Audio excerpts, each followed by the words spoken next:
সদৌ অসম ছাত্ৰ সন্থাৰ আহ্বান মৰ্মে আমি আজি কা আইন বাতিলৰ দাবীত পুনৰ ৰাজপথত প্ৰতিবাদ সাব্যস্ত কৰিবলৈ ওলাইছোঁ আৰু আমি অসম চৰকাৰ তথা কেন্দ্ৰীয় চৰকাৰক পুনৰবাৰ সকীয়াই দিব বিচাৰিছোঁ।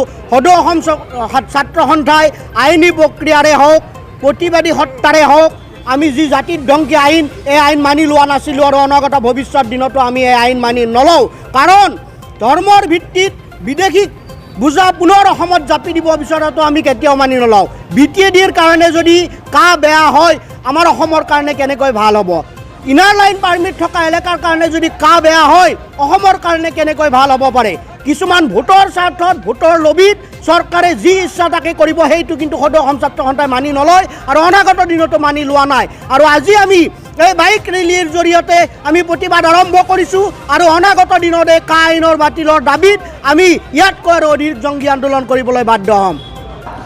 সদৌ অসম ছাত্ৰ সন্থা আৰু 30 জনগোষ্ঠীয় সংগঠনৰ আহ্বানত আজি আমি সদৌ অসম ছাত্ৰ সন্থা সদৌ কামৰূপ জিলা ছাত্ৰ সন্থাই ৰঙিয়া ৰাজবজাৰৰ পৰা আমি বাইক ৰেলী সমাদৰেৰে আমি এটা কথা চৰকাৰক সকীয়াই দিব বিচাৰিছোঁ যে জাতিক ধ্বংস কৰিব খোজা কা এই কাখন অতি শীঘ্ৰে বাতিল হ'ব লাগিব আৰু বাতিল হোৱা পৰ্যন্তলৈকে আমাৰ সদৌ অসম ছাত্ৰ সন্থা নীৰৱে বহি নাথাকে। আৰু ইয়াৰ জৰিয়তে আমি এটা কথা স্পষ্টভাৱে ক'ব বিচাৰিছোঁ যে অসমৰ যি মূল সত্তা মূল যিটো জাতি গঠন প্ৰক্ৰিয়াটো জীয়াই থাকিব লাগিব। তাৰ লগে লগে এটা কথা স্পষ্ট যে ধৰ্মৰ নামত নাগৰিকত্ব প্ৰদান কৰা কোনো বিষয় সদৌ অসম ছাত্ৰ সন্থাই নীৰৱে বহি নাথাকে। ইয়াৰ সমান্তৰালভাৱে আমাৰ যুদ্ধ অব্যাহত থাকিব।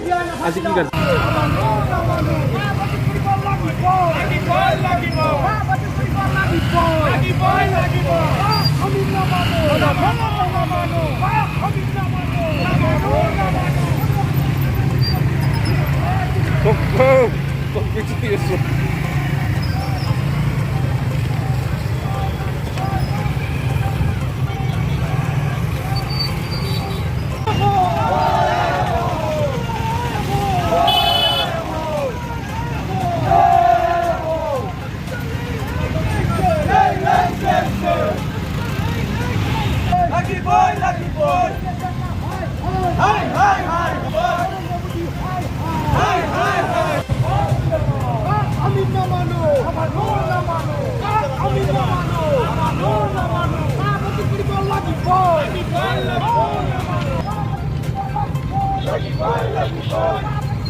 Lucky boy!